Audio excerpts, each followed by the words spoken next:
everybody.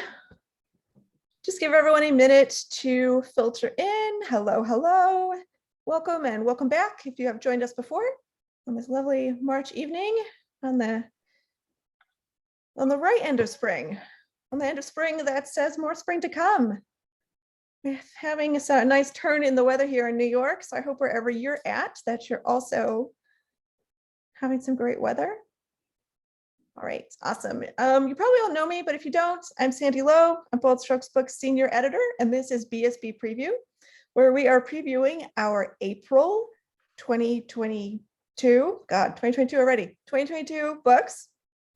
So I am here with Aurora Rey, Felice Picano, and Christina Rivers. Hi, guys. All righty, so as you all likely know, this is a reading panel, so we are going to hear from these authors' lovely books.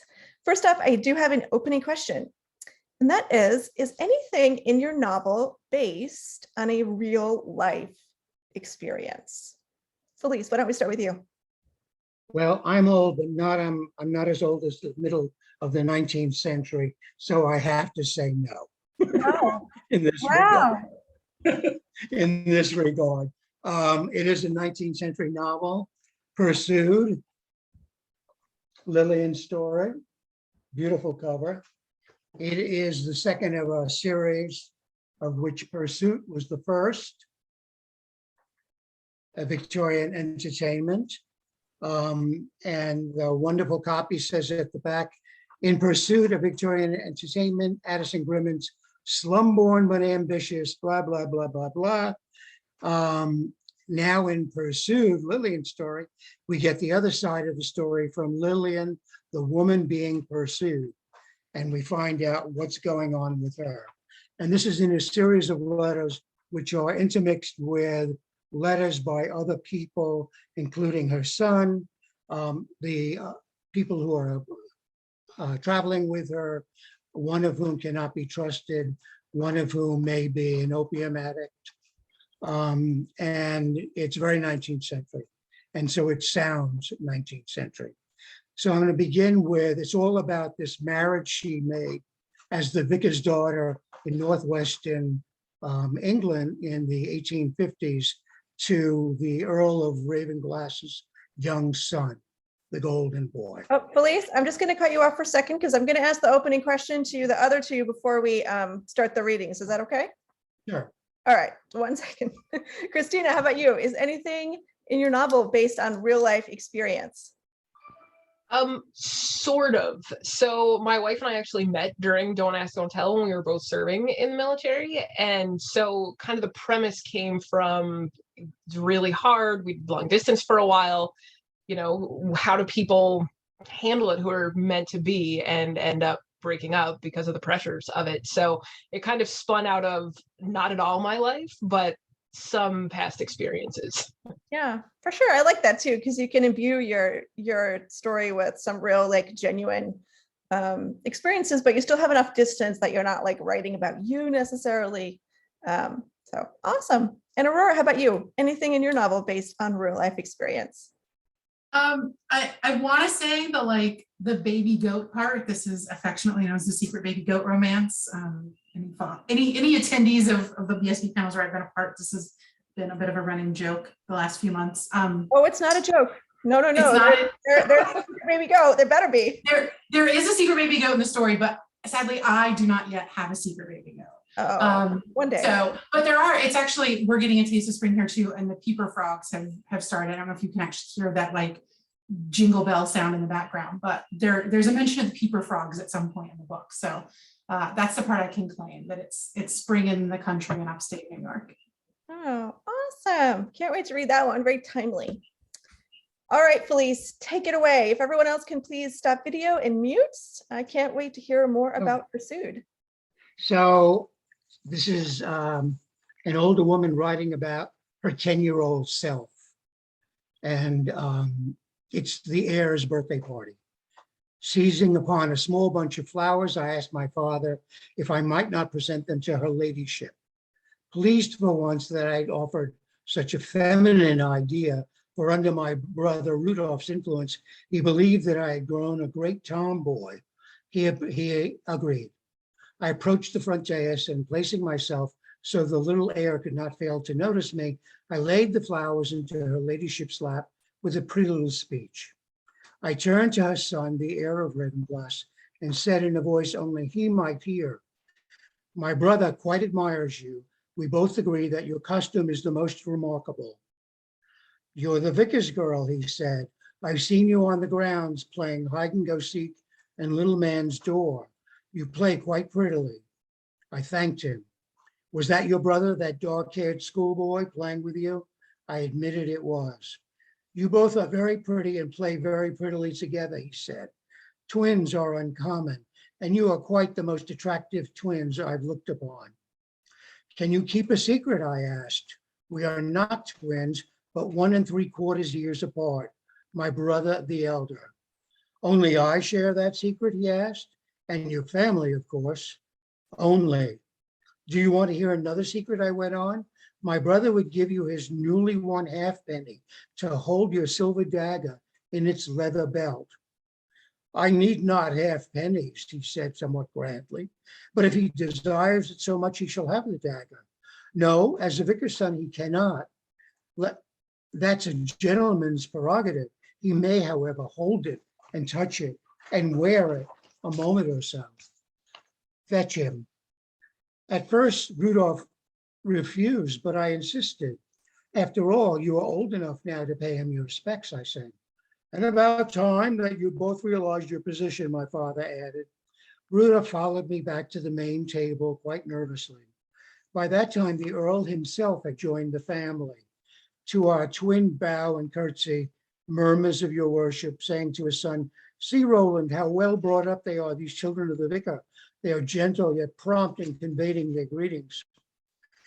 His heir immediately rose up on his toes and whispered 3 words into his father's ear.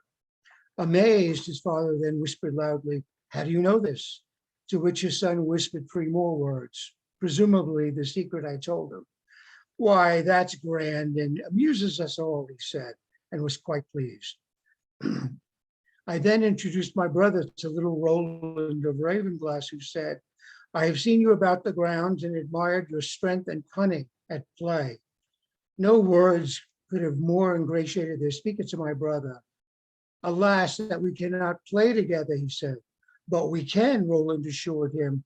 "My father allows," he looked to his father, who waved him on. "My father insists upon it. But first you must look at my new dagger, which I understand you admire. You clever boy, for it is quite better than this costume sword I wear." I could see my brother wielding and wearing, then even cautiously thrusting about himself with the little silver dagger, as the heir explained to him how to do so. Suddenly a drop of rain fell upon the white linen tablecloth. Rotund and dark little clouds suddenly appeared over our lawn party, and it began to pour as though aimed directly at us. The Countess took one of my hands, her companion the other, and they all but levitated me off the ground and quickly in and under the marquee. His lordship was pleased, saying, "How I do enjoy a hard summer rain." It was a few minutes until someone noticed the heir was not among us, but he was soon found by the Countess playing hide and go seek behind a tall drapery, his arms around my brother, who was shivering with wet. A servant was sent to find a warm blanket for poor Rudolph. It was all over in a matter of minutes, the rain gone, the sun out, my brother's hair ruffled, when my parents arrived and declared that although grateful, they would still take us away. Little Roland said, "Don't forget," to my brother, "tomorrow we should play from after dinner time on." "Is it all right?" he asked my father, who I could see was only too delighted by his politeness, and easily agreed. As we were stepping out, I spotted a tiny silverwork cross I knew to have been around Rudolph's neck before, and which none of us had realized had fallen off during the rainstorm.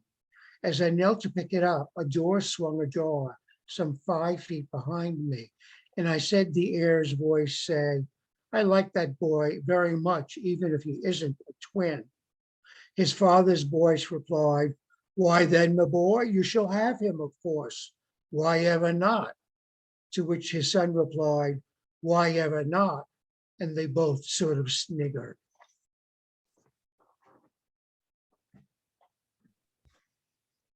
Oh, that was awesome, Felice. Thank you. I love it already. So this book, as you mentioned in the beginning, is kind of like a companion story to another book that you have with us called Pursuit. Right. Did you anticipate that this was going to be like a 2-book story when you started writing Pursuit? Or I did wrote it, or as 2. I wrote it as 1 book. And I took out some sections when people asked me for anthologies and magazines or something, and I offered them set pieces from both her writings and from his writings, and they all seemed to like his writings more, and they began publishing those. So I took the books apart, did some fancy rewriting in both of them, and published the first one separately for that reason. Okay, that makes sense. Was it But the story was originally hers though. It was Lillian's story to begin with. That's interesting. Was it is it unusual for you to write from the feminine perspective, because you're so well known for writing kind of gay male literature? Was this a new challenge for you, or is it something that you've done a lot before previously? My second novel was a book called Eyes, which was told from 2 points of view. It was about a woman voyeur on the single scene in New York City. That was based on a real story. And I wrote it from his point of view and her point of view, and really worked very hard to make sure that hers was believable, completely credible. And my name is Felice, and in Italian, that's a common name, Felix. But in this country, it's a woman's name. So when the book was first published, people thought I was a woman writer.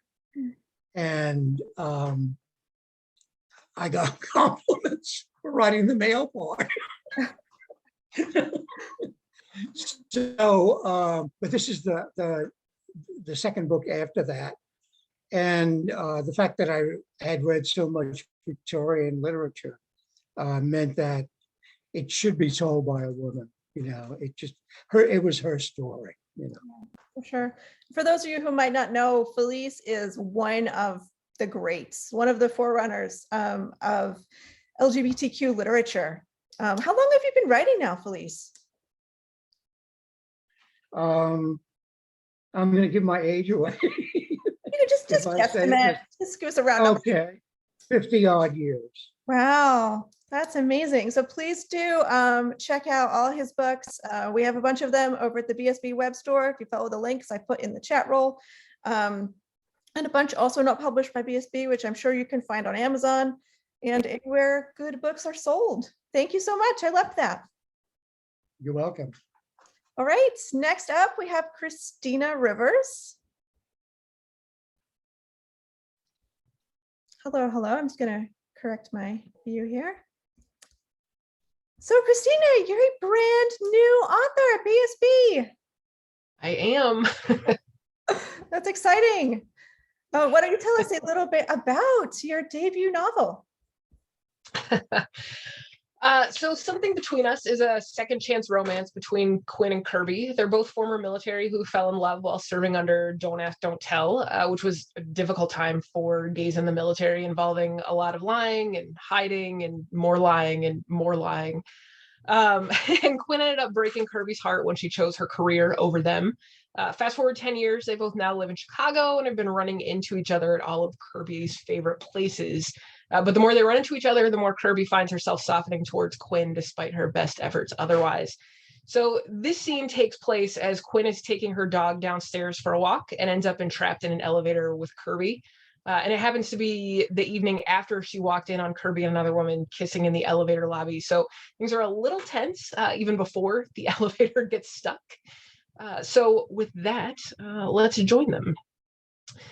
The elevator made a banging sound and lurched to a halt. Heart in her throat, Quinn asked, "What the hell was that?" She pressed into the corner as if she would be safer squeezed between two walls, the rail pressing into her hips. She also found herself squeezing her dog, Fred, a little too hard and tried to relax at his grunt. "Feels like the elevator stopped. No big deal," Kirby said. "What?" Quinn was lightheaded. "Are we going to plunge to our deaths?" She fanned her face, trying in vain to alleviate the heat. "Relax, Quinn. It's going to be fine. I promise." Kirby looked at her, making Quinn feel warm all over. "This happens more often than you think, and there are about 10 fail-safes in place. Though I don't remember you being afraid of elevators before. Have you developed claustrophobia?" Kirby asked. "It's not the small metal box per se. It's the small metal box suspended hundreds of feet in the air, seconds away from plunging to an excruciating death," Quinn answered. Kirby let out a breath that sounded strikingly like a muffled laugh, but she wasn't laughing when she looked at Quinn. "I promise, we're safe. We're just stuck here until the elevator company shows up. You could be terrified of my company, but that's the only thing you have to fear." Kirby's smile was catching, and Quinn found herself feeling better as she smiled back. "At least you're no longer flat out rude. This would be much more unpleasant if we couldn't have a conversation." She winked to take any bite out of her words, even though she wasn't sure Kirby would have felt the bite anyway. "Whatever," Kirby said, before laughing quietly. "Give it a minute. Let's sit. You're going to wear a hole in the carpet, pacing like an animal at the zoo." Quinn didn't realize she'd been pacing until Kirby grabbed her hand and guided her to the floor. Kirby continued to hold her hand, but, seeming to realize what she was doing, gave it a squeeze and let go. Quinn placed Fred on the floor, who gave a dissatisfied grunt, and inexplicably, Quinn found that comforting as well. Clearly, Fred wasn't that worried. But then the traitor climbed into Kirby's lap. So much for loyalty. Not that Quinn could stay mad at him, or hell, even begrudge him. Given the option, she would crawl into Kirby's lap for comfort as well. "So," Kirby began, but didn't seem to know where to go next. I'm sorry about last night, Quinn. I never meant for you to see that." She bit her lip. "You have nothing to be sorry for. You told me at Pride you had a girlfriend. I chose to forget it." Kirby chuckled. "It's not like that. As Kirby trailed off, Quinn said, "Look, you don't have to explain anything. It's not my business." "I know, but I want you to understand. The look on your face last night, She looked away. "I hated it. Marilyn isn't my girlfriend. We're friends who occasionally enjoy each other's company a little intimately. Nothing serious." Quinn's heart fluttered to life. She didn't know what to say, but the fact that Kirby cared enough to make sure she understood what she'd witnessed wasn't serious had to be a good sign, right? Quinn looked at Fred to make sure he was still doing okay, but found herself watching Kirby's very long fingers as they delicately played with the hair on his head around his ear, scraggly as it was. She vividly remembered the feel of those fingers tracing lazy patterns along her back after they were both spent. The feel of those fingers tangled in her hair while her face was buried between Kirby's legs. In an effort to bring her dirty thoughts back to the present and change the subject, Quinn blurted, "Do you still play darts?" Well, that was abrupt, but yes, I do. The elevator lurched downward and the lights blinked out. Quinn screamed as she used her feet to press farther into the corner and brace for impact, certain they only had another breath before they were splatters in the basement. A warm body pressed against her side, an arm slid around her shoulders. "Hey, we're going to be okay," Kirby said. Quinn inhaled sharply at the unexpected contact, but quickly settled into Kirby's embrace. "This probably means the elevator company's here and is resetting the system or something. Nothing to worry about," Kirby said softly. Quinn's breaths were choppy and she had a hard time getting them back under control, but Kirby sat there holding her, rubbing her back. Fred even seemed to understand that Quinn needed some comfort and stretched across both of their laps. "I thought for sure that was it, but I'm not ready to die." "It's okay." Kirby pulled Quinn into a tighter embrace. "I'm not either," she whispered. Quinn wasn't sure if they stayed like that for minutes or hours, but she lost herself in Kirby's embrace despite sitting in a dark, terrifying elevator. "Thank you," Quinn said, breaking the silence that had grown heavy. "You're welcome." Kirby loosened her grip but didn't let go. Quinn didn't mind. She still had her head resting on Kirby.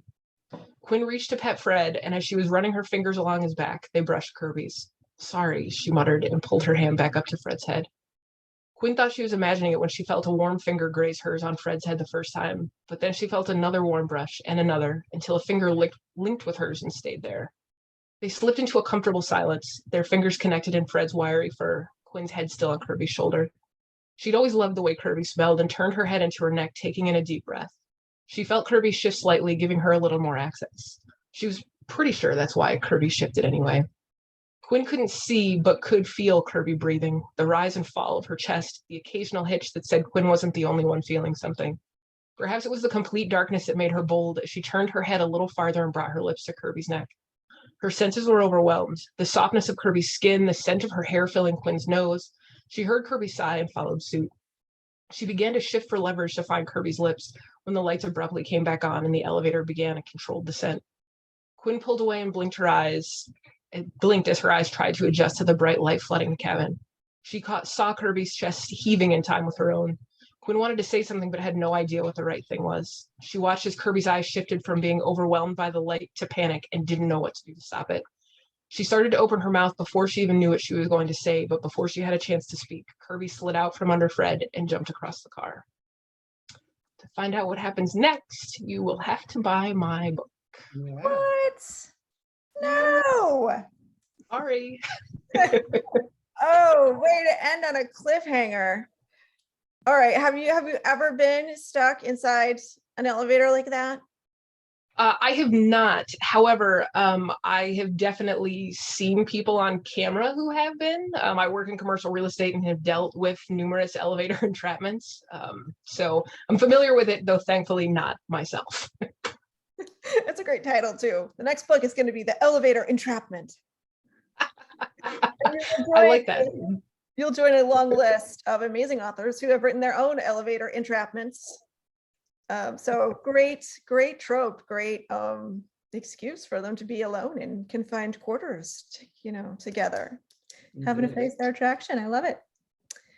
So as mentioned, this is your first book. What was it like to have a book published? Are you excited? Are you nervous? Are you regretting everything? I was going to say all of the above, but not the regretting everything. Oh, good. Definitely excited, definitely nervous. I kind of feel like nauseously excited all the time about it. But it was a lot of fun. It was something that I started at the beginning of the pandemic, interestingly enough, because I watched a BSB like bookathon or something. And then I just started thinking, I actually have time. I'm not traveling for work. I'm not commuting downtown anymore. I'm working from home. So I had all this extra free time. My wife is in law school. And so she was still very busy. And I just started writing. And I don't know, now I love it. I've got another book that's under contract that comes out in January. And I can't imagine stopping anytime soon. See, we're sneaky like that. We get you in, make you, believe you can do it. You do. And you can. I mean, that was amazing. That was a really great scene from a really great book. And for that to be your debut novel, I think is a huge accomplishment. So that's awesome. Thank you. So what was it that made you, I mean, you said,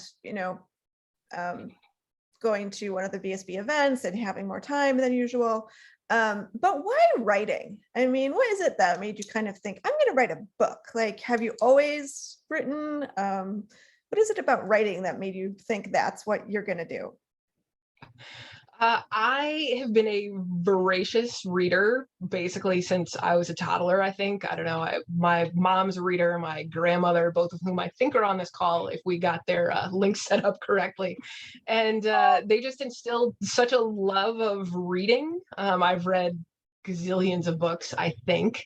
And I've always wanted to write, but I just haven't really ever had the time. I have a pretty demanding job in the real world. And so I just didn't think I had time. And then magically I found some. And now that I'm back traveling again, I'm back in the office again. So I'm squeezing it in whenever I can these days. Yeah, for sure. But hey, at least COVID was good for something, right?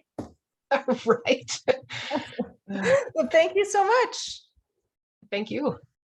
Erin can't be with us tonight, but here's a recording from her upcoming release, Hummingbird. Hi, my name is Erin Zach, and I will be reading from the Hummingbird Sanctuary. It's about three best friends, Harriet, Olive, and Eleanor, who own and operate a resort in Colorado on the Western Slope. And it's really kind of about their lives together and how they've navigated this business together and how they sort of fall in love along the way. The part that I plan on reading is where Eleanor finds out that the journalist that's in town to do an article about the resort before the opening of a new venue is actually her old high school flame. And they had a big falling out. She wants to meet with all of us now. Lucky for me, I couldn't go out to meet the helicopter earlier due to a meeting with the marketing staff. Thank God. There are days when I do not want to be the face of this place. I don't mind it most of the time, but lately my performance tank is empty and I have 0 reserves. I peer into my reflection in the mirror in my office. My long sleeve black button down is sheer enough that my black lace bra is visible. I hope Olive doesn't fuss about it. She's so stuffy sometimes. And I get that I'm supposed to look professional, but something about these visitors makes me want to look professional and sexy. Is that wrong that of the 3 of us, I want to be the sexy one for once? I apply my favorite light pink Lancome lipstick. I have about 10 of them scattered about my life, one in every room I frequent. But damn it, if it didn't take me 10 minutes to find this one. Yes, she wants to chat with us over drinks. Well, I have Lizzie with me. Is that okay? I look over my shoulder at her as she snoozes next to the couch. She was being strange at home, so I brought her in. Yeah, that's fine. I'm sure she'll behave. Yeah, because she's the sweetest dog ever, I say with the best dog voice I have, and Lizzie perks up. I find Olive's eyes in the mirror. Her hair looks perfect, and her makeup is flawless, but her expression is pained. Are you okay? You seem a little off your game.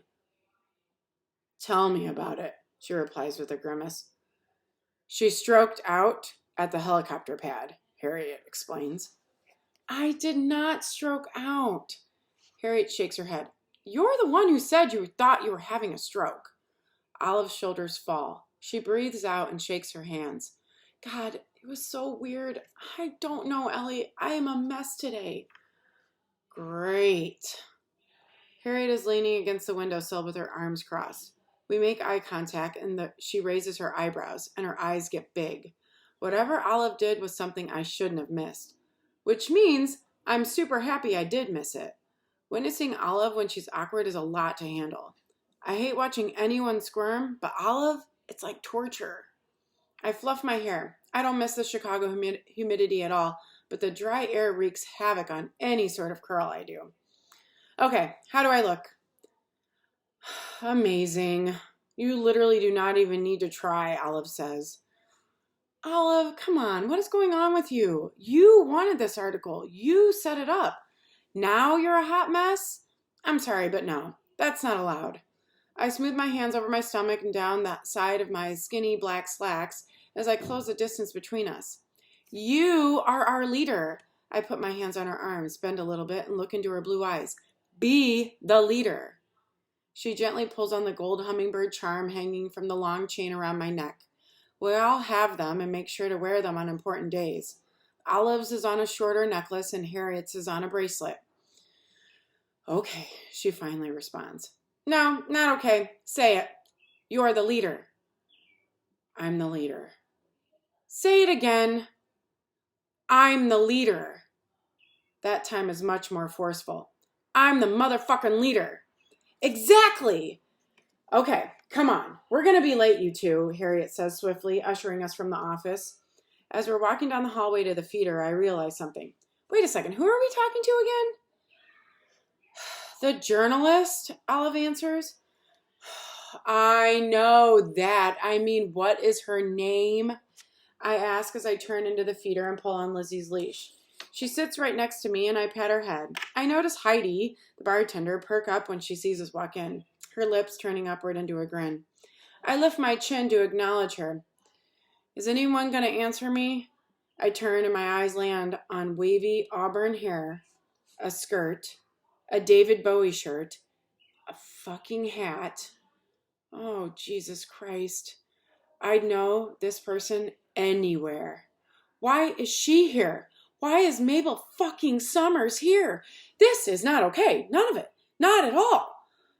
Olive, Harriet, Great to see you again. She's holding her phone and a key fob, and the realization slams into me like a ton of bricks. Holy shit, I say softly. At least I thought it was soft. But they all turn, and I have to wonder. Lizzie heads over to Mabel like she's been in my life for forever. I'm betrayed by my own dog. Ellie? Mabel has finally seen me, and she blinks rapidly, as if the more she does that, I'll simply disappear. She squats to say hello to Lizzie. Who is this beautiful pooch? What the hell are you doing here? I ask and adjust my stance. Ellie? Olive has her hand on my back now. Look, this is... My face is on fire. My palms are sweating. I shake my head again. Well, we went to high school together. I can't take my eyes off of Mabel. The look of shock is enough of a hint that she never put together that Eleanor Fitzwallace is the same Ellie Thomas from Maine East High School. The same fucking person. We sure did, Mabel says with a voice coated with fake enthusiasm. She stands from petting Lizzie. How are you doing? Well, I say as I hold my arms out and turn from side to side. I'm doing really well. She smiles, the same smile that used to leave me breathless as a baby lesbian high schooler who had no idea what was happening to herself. I could never mention it for fear of being ostracized. You look... Wow. Mabel pauses, her voice breathless. You look great. You look really, really great. Harriet, in true Harriet fashion, takes charge. Let's all have a seat and chat, she says, and maneuvers us to a table near their windows. It's a perfect spot with great light, where I can sit and stare at Mabel, and hopefully with everything in me, figure out that this is just a bad dream, a nightmare. Olive has her hand on my hip and holds me back, spinning me toward her so she can laser me down with her glare. Are you going to tell me what the hell's going on? Olive, it is a long, long, long story that you will be telling me. She gives me a gentle pat on the hip before she brushes past me and sits. I roll my eyes, then turn to see the seat they saved for me, the one next to the only person who truly broke my heart, my high school crush, my old best friend, Mabel fucking Summers. Thank you so much. Go buy it. It's really good, I promise. Next up, we have Aurora Rey. Hello, hello. Welcome back. Let me just switch my view again. So, oh, that did not work. All right, we're just going to stay in gallery. Ty, how you doing? Welcome back. I'm doing. Thank you. I'm well, thanks. How are you? I'm good. We were just talking before this started about the lovely change in the weather. Aurora and I are both in upstate New York, so we were discussing all the glories of being able to be outside without your face freezing off, which is very important this time. It is. I feel like, it's going to get cold again, hopefully not too cold, but like people who live in the north know how to appreciate like a nice day. Yeah. Like we don't take it for granted. You sound like Rad, because every time I complain about the weather, she's always like, yeah, but spring is only a few months away and you're going to be so happy when it's here. And I'm always like, I could be happy all year round. Yeah, but it's hard to find a place that's not like, growing up in the South, it's like 6 months of like 90 degrees. Mm-hmm. And like, so I'll take winter over that. Yeah. Any day. I don't know if you're secretly like that or not. Like if you would like to live where it's hot. I think I would probably prefer like extreme heat to extreme cold. But I think it's probably what you're used to, because I grew up in Australia where it's, a lot warmer. And I took the weather for granted, as you're saying, so much. Now, whenever I go back, it's like, just enjoy it. Don't take it for granted. All right, let's stop talking about the weather. Let's talk about books. That turned into a really long conversation. So we just get that excited about spring. It is. I can't. It's ridiculous, but it's okay. So I'm going to guess with a title like Greener Pastures, a lot of your April release does take place outside. See my awesome segue there. Very nice segue. It actually does. It occurs to me now, it takes place kind of like May through November. So no winter, just all the good stuff. Perfect. Perfect. I summer can't wait. of the state. Yeah. Why don't you tell us a little bit about it? Sure. So my latest is Greener Pastures, affectionately known in these circles, it seems, I don't know if any other circles, but as the secret baby goat romance. It's the story of Audrey, who is a New York City CPA who comes to upstate New York when her great aunt, who is like a parent to her, has a stroke. And her aunt's in rehab, but it's her hobby farm that needs help and needs tending. And she has no idea what she's doing, but she loves her aunt more than anyone. And so she tries to take care of things. Cue the sexy cider maker who lives next door, who's only too happy to help. Lots of fun, flirty banter ensues until Audrey realizes that Rowan, the neighbor, is actually angling to buy the orchard that makes up more than half of Ernestine's property. And so then, of course, tension ensues, as it must. But I'm actually going to be reading from the opening scene where Rowan happens upon Audrey for the first time. Rowan pulled into Ernestine's driveway and frowned. The BMW hardtop convertible parked next to Ernestine's Subaru belonged to no one she knew, or cared to know for that matter. She considered leaving, but she'd offered to unload a bunch of 40-pound bags of feed from Ernestine's car in exchange for a batch of lemon bars. She parked behind Ernestine's car instead of the mystery guest with the hope they were just leaving. She hadn't made it halfway to the back door when a voice she didn't recognize caught her attention. Nice chickens, good chickens. Pause. No, bad chickens. That's not nice at all. Unable to resist, she veered toward the chicken coop. No sign of Ernestine, but she found the owner of the voice. It belonged to a gorgeous woman she was sure she'd never met, but who looked vaguely familiar. A woman who had somehow managed to scramble onto the roof of the chicken coop and now appeared to be stranded. Hello? The woman jumped, clearly not expecting company. Hi. You seem to be having a bit of trouble. Whatever would give you that idea? Her voice had that perky sarcasm things going, but her eyes held legit panic. She shouldn't make fun, but seriously, how could she not? What seems to be the problem? The woman huffed. I was trying to feed them, so I came in looking for a dish and they swarmed me. I see. Swarm was a bit of an overstatement. The dozen or so hens clucked with enthusiasm, flapping here and there as they jockeyed for position near their visitor. The woman regarded her with pleading and slightly exasperated eyes. Please tell me you speak chicken. She was all about helping a damsel in distress, but something about this woman gave her pause. Maybe it was her attire, sleek black pants and a silky blue blouse with what appeared to be Ernestine's muck boots. And of course, this wasn't any chicken coop, it was Ernestine's. I'm happy to help, but I'm not sure what exactly you're asking me to do. The woman let go of the roof, but quickly thought better of the move, clasping it in again with one hand. She used the free one to gesture frantically at the chickens below. Can you shoo them or distract them or something so I can get out? She wouldn't really leave the woman to her own devices for the sake of the chickens, if nothing else. I'll be right back. She headed to the barn, ignoring the indignant questions about where she was going, and returned with a bucket of feed. She made a few tuts and clicks and tossed a handful of seed to the ground. In a matter of seconds, the girls abandoned their investigation of the newcomer and contentedly pecked the ground. The mystery woman moved slowly, as though not entirely trusting the new focus of their attention. Just give them a couple of feet and they'll ignore you. The woman heeded the advice and then some, skirting the flock as much as the fenced-in area would allow. She opened the gate just enough to squeeze through and then latched it behind her. Rowan couldn't help but notice the loveliness of her shape, but opted to keep that observation to herself, at least for now. The woman gave a full-body shudder before making eye contact. Thank you.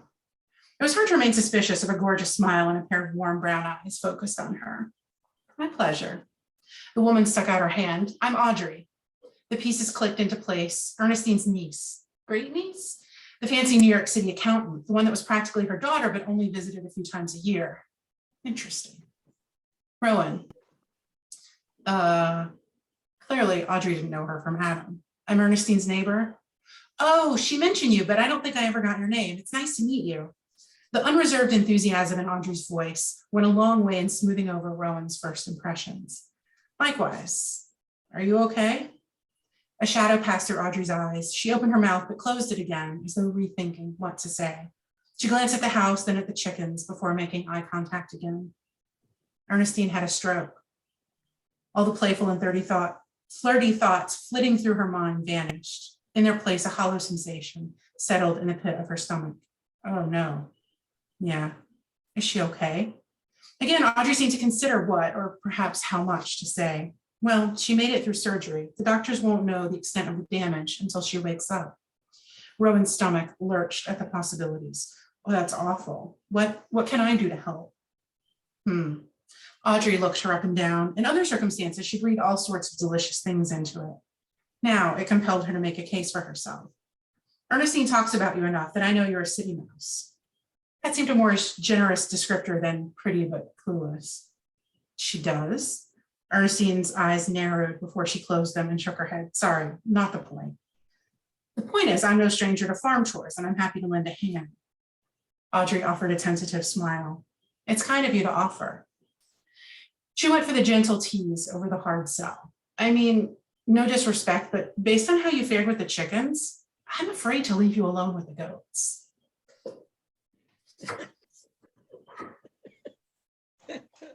Oh my gosh. All right. I was hoping the goats would get a mention in there.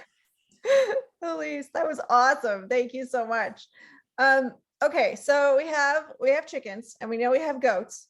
Are there any other amazing farm animals in this tale, and which is your favorite? There are a pair of sheep as well. I think the goats are my favorites, just because they have so much energy and personality, and then there are baby goats involved, so obviously. Although I'm really fond of sheep because they're actually a lot easier to take care of than goats. They're a lot less obstinate and less likely to get into trouble, so I'm torn. And there's, dogs and a cat because, it's a farm, so there's always other stuff loping around. Yeah, cool. So do you have any of these various animal breeds? Alas, no. I have two dogs and a cat. I would like chickens, but I have coyotes, and I would like goats, but I have a day job and writing. So until I can quit the day job or afford a full-time farmhand, I'm practicing restraint. Yeah, that makes sense. Well, you're always welcome at the BSB office, where I feel like Rad is like up to like 80 chickens now. That's amazing. Yeah, she might have to go on Facebook and correct me if this is being live streamed, if I got that number wrong. It's a lot of chickens. But yeah, and we're gonna get more this spring. So, and ducks too, right? I've seen pictures of her ducks. Ducks and goats and horses and yeah, it's they're a lot of work. They're lovely, but yeah, definitely require a lot of attention. So this book, I gather, is a city girl goes country trope. Indeed it is. It is. So what is it that you like about this kind of fish out of water, I guess, is how you would say it, kind of element in the novel? What is it that appeals to you? Yeah, I mean, I think it's always fun. It's an interesting test of character when you take them out of their element. I think it's always ripe for some humor and some fun and some lighthearted banter and some sort of kind of snappy dialogue. And that's like a really fun, that's just really fun to write. And so I always enjoy that. And I wouldn't call myself, I was never a city girl, but I was definitely like a subdivision girl, right? Like we had a little yard, but nothing like that. And I have in the last 5 to 10 years really fallen in love with country life. And so it is a nice vehicle to just sort of indulge facets of country life that I appreciate, even if I can't make them my own. Yeah. And I think you're right. I think there's like massive differences. If you look at the extremes, right, of the city experience and the country experience, it is kind of a culture shock to go from one to the other. I have friends who live in like New York City, for example, and they're always like, what do you do though? Like, what do you do? Like, what is there to do? So it's awesome. I can't wait to read it. And well, thank you. This is, I think, the start of a little mini series that you may have going. Why don't you tell us a little bit about the next one? Sure. So it wasn't initially going to be a series, but as I was playing around with titles for this, one of the little phrases that sort of caught my attention was hard pressed. And then Sandy said, that's a little bit of an aggressive title for a romance, maybe if it was erotica or like maybe if it was more intense. And so she was right. And actually it's one of the characters makes cider, but that's not really what this book is about. It's about kind of Audrey's quest and finding her greener pastures, which is why we settled on that. But I became very enamored with the title, Hard Pressed, and decided to write a story in which Rowan's business partner hooks up with a rival cider maker. And that seemed kind of legit. So that I've just finished the first round of edits on that. It will be out in October. Oh, see, So yes, I wrote the entire book just so I could use that title. totally. And I'm really sneaky like that because we got another one out, we got another book. So it's like win-win. You're sneaky, Sandy. You're sneaky. Awesome. All right, if everyone can jump back on.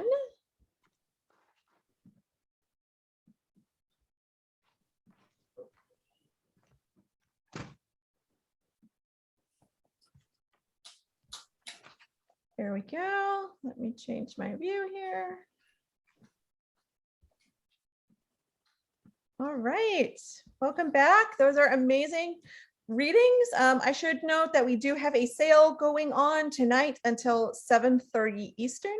And please do check your time zones if you are not in the Eastern time zone, because we have had daylight savings change all our times over the last week or so, which is, I don't know about you guys, but the bane of my existence.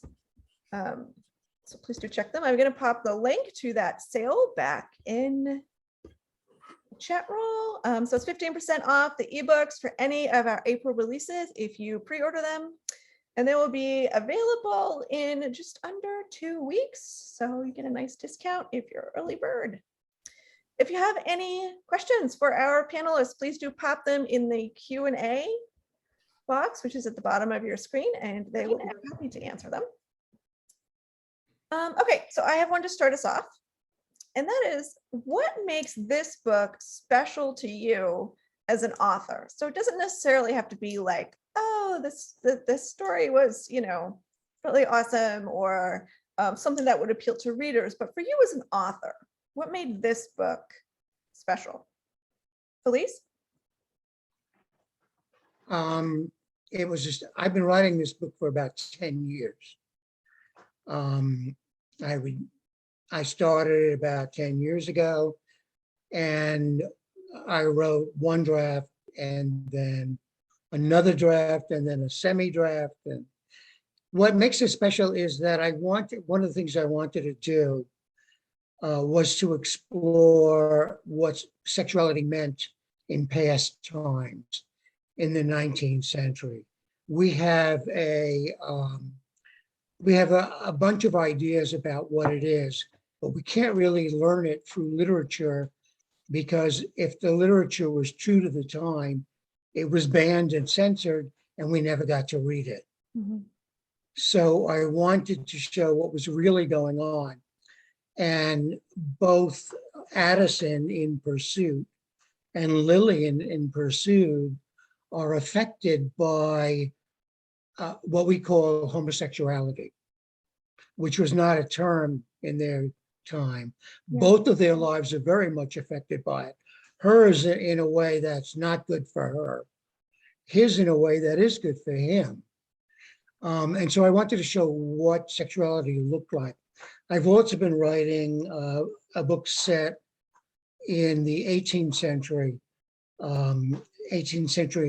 Kingdom of Naples, based on the life of an ancestor of mine who I discovered about 10 years ago was a famous sculptor and artist. And I started to look into what it meant for sexuality in the 18th century, which was totally different than the 19th century and totally different from us. Yeah. But Lillian is a victim of sexuality. I wanted to show what a life like that would be, and how she comes to understand her life and what it is. My idea of a novel is always that your character grows from beginning to end, is evolved and develops in some way. And while she's telling her story in letters to her daughter-in-law as she's escaping from her husband. At the same time, she's going through experiences in traveling, which are developing her. So it's like a double thing happening. Okay. And I Cool. find that very exciting. Yeah, I love that. And I think that's a really good point about the different ways in which sexuality was understood and expressed in the different time periods, and the way that impacts what you can and can't do as a writer. So that's going to feed into our next question. But before we get there, I'm going to ask Aurora, what is it that makes this book meaningful to you as an author? It feels really trite right now to say, like, because there are goats and chickens and shit in there. Totally. I think that's part of it, but I also think I would not say I'm having, well, sure, I'll own it. I think I'm having the equivalent, or like my version of a midlife crisis, where I sort of reevaluate like my life and my priorities. You know, I'm in my 40s, it's like, what happens? And so I think writing a story of someone who had a very specific and clear kind of idea of what her life was and what her life was going to look like, and to sort of have all of that kind of thrown up in the air, and to really have to question whether the life that she thought she wanted really is, or if she wants something else. And so I think wrestling with those ideas, and choosing maybe not the most ambitious version of life is something I'm enjoying massaging around in my own life right now. Cool. I loved how, like, sometimes we don't intend to write a book in a particular way, but because of what we're going through in our own life, it kind of morphs on a certain trajectory, and you get to explore some of the things that are coming up, for you in your life, and and kind of like I was saying to Krystina, through this kind of like safe lens of, it's not you, it's this make-believe person. So cool. And Krystina, how about you? What makes this book special to you as an author? Well, it's my first book, so it's very special, I think, in that way, because it was, almost therapy during COVID. I couldn't like go visit my family. We're doing like these Zooms or Facebook chats or whatever on videos for a year. And so it was kind of like something that helped me get through like the hardest parts of COVID for me. And it's something that's very personal to me. Don't Ask, Don't Tell was a difficult, I served under Don't Ask, Don't Tell for 6 years, and it's very hard lying all the time and not being like open at work with like your roommate. So I think in that way it's very special. And I set it in Chicago, which I think is a very like highly overlooked city, which I don't know why nobody loves Chicago the way that I do. I'm a transplant there, but I've been there for 13 years now, and it's my home these days. And I feel like it's a really cool city, and I hope that comes out in my book. For sure. I love it. Awesome. All right. We have a question from Ann Hart. It's directed at Felice, but I think everybody can answer this one in their own way. So we'll start with Felice. What is your process for research in a historical novel? Do a lot of it without intending to write a book. Just write a lot of it. With this book, what really helped me a lot was about 20 years ago, a book was published called Memoirs of a Victorian Childhood, and it was by a young woman.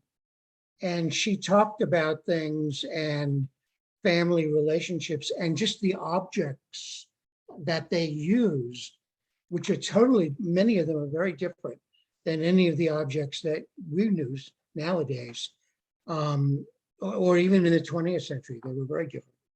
And she talked about that, and it was the best research I had ever done.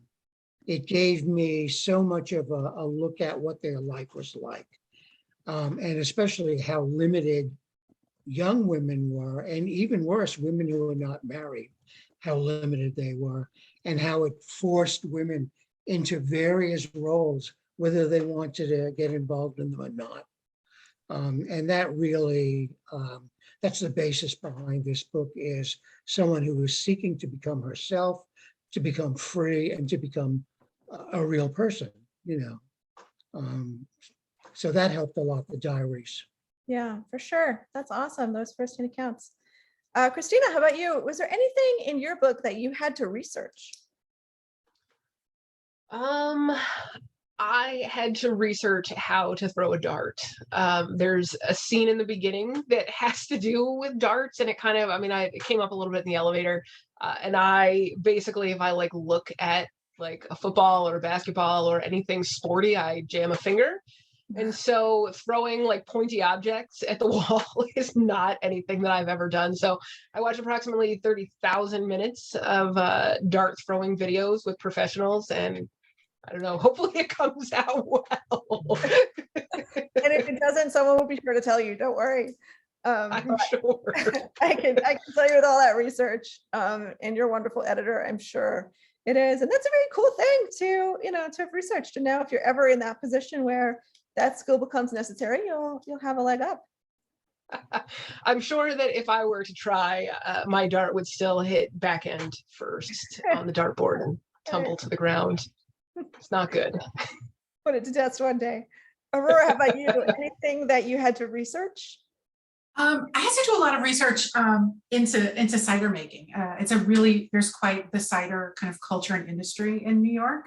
And I've sort of dabbled in it, but not really the different apple varieties and sort of how kind of organic orchards are maintained and how kind of small batch cideries actually do what they do. And so I got to spend a lot of time at some local cideries, sampling the wares, but also going to like orchard walks and some sneak peeks kind of behind the scenes, which was fun. And I did not actually get to participate in a goat birth, but I did read a lot and watch a whole lot of YouTube videos to try to get it right.